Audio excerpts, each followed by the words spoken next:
আজকে আমরা গুরুত্বপূর্ণ তিনটি প্রশ্ন নিয়ে আলোচনা করব, যেটা ইন্ডিয়ান ভিসার ক্ষেত্রে প্রায় 50% মানুষের ক্ষেত্রে হয়ে থাকে। আমাদের প্রথম প্রশ্ন রয়েছে, ইন্ডিয়ান ভিসার রিজেক্ট হওয়ার কতদিন পর আমরা পুনরায় আবেদন করতে পারবো। এবং সেকেন্ড হচ্ছে, ইন্ডিয়ান ভিসা রিজেক্ট হয়েছে, এখন ভিসা অ্যাপ্লিকেশনের যে টাকাটা জমা দিচ্ছি সেই টাকাটা আমরা কীভাবে ফেরত পাবো। দেন 3 নম্বর অপশন হচ্ছে, কী কারণে রিজেক্ট হয়েছে সেটা ইন্ডিয়ান ভিসা সেন্টার বলে দেয় কিনা বা আমরা জানতে পারবো কিনা। আমরা প্রথম প্রশ্নে চলে আসি, ইন্ডিয়ান ভিসা রিজেক্ট হওয়ার কতদিন পর পুনরায় আবেদন করতে পারে। সাপোজ আজকে আপনার ইন্ডিয়ান ভিসা রিজেক্ট হয়েছে, আপনি যদি চান পুনরায় কালকে আবার আবেদন করতে পারবেন। সো সেক্ষেত্রে আপনাকে যতক্ষণ পর্যন্ত আপনি পাসপোর্ট ফেরত না পান সে পর্যন্ত অপেক্ষা করতে হবে। যদি আপনি কালকে এম্বাসি থেকে পাসপোর্টটা ফেরত পান তাহলে আপনি কালকে চাইলে আবেদন করতে পারবেন, বা পরশুদিন চাইলে পরশুদিন আবেদন করতে পারবেন। সো এটা কোনো বাধ্যবাধকতা নিয়ম নেই যে আপনি ভিসা রিজেক্ট হয়েছে নির্দিষ্ট টাইম বা 1 মাস 2 মাস বা 15 দিন পরে আবেদন করতে পারবেন। সো এই প্রশ্নটা ক্লিয়ার আশা করি।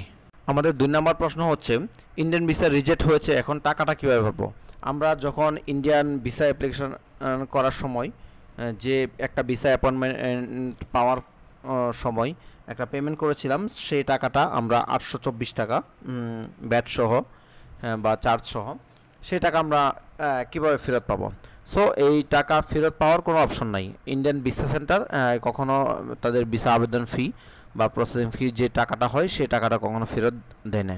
সো আমরা চাইলেও সেটা কখনো আমরা ফেরত পাবো না। সো এটা একবারেই আমাদের পেমেন্ট করতে হবে। সো ওই বিষয়টা আমাদের একটু খেয়াল রাখতে হবে যেন আমরা ওইভাবে আবেদন করব, ভিসা যেন কোনোভাবেই রিজেক্ট না হয়। আমাদের সর্বশেষ প্রশ্ন হচ্ছে, কী কারণে ইন্ডিয়ান ভিসা রিজেক্ট হয়েছে।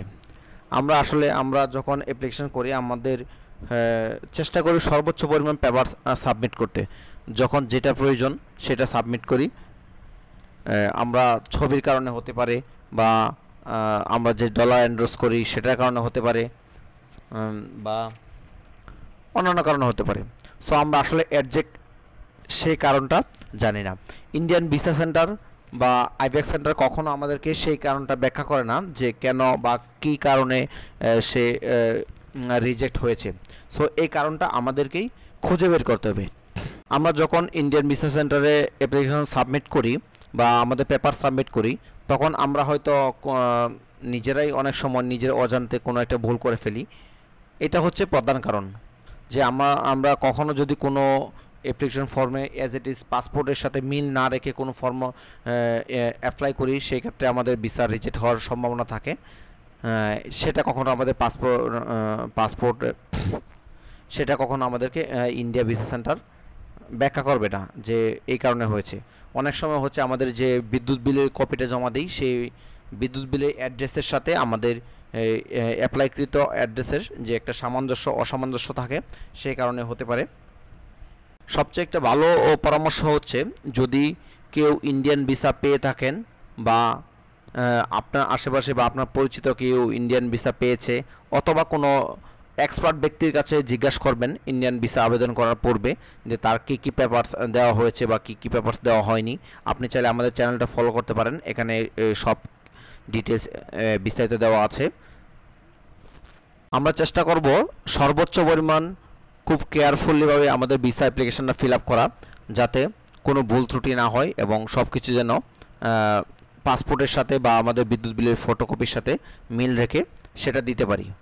সো আমরা যদি এই পেপারসগুলো ভালোভাবে সাবমিট করি, আমাদের কোনো পেপারস যদি উল্টাপাল্টা না হয় বা কোনো যদি ভুয়া ইনফরমেশন না দিয়ে থাকি, সেক্ষেত্রে আমরা আশা করি আমাদের অ্যাপ্লিকেশন কখনো রিজেক্ট হবে না।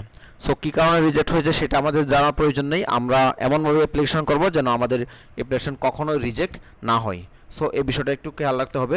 সো ধন্যবাদ সবাইকে আজকে ভিডিওটি দেখার জন্য।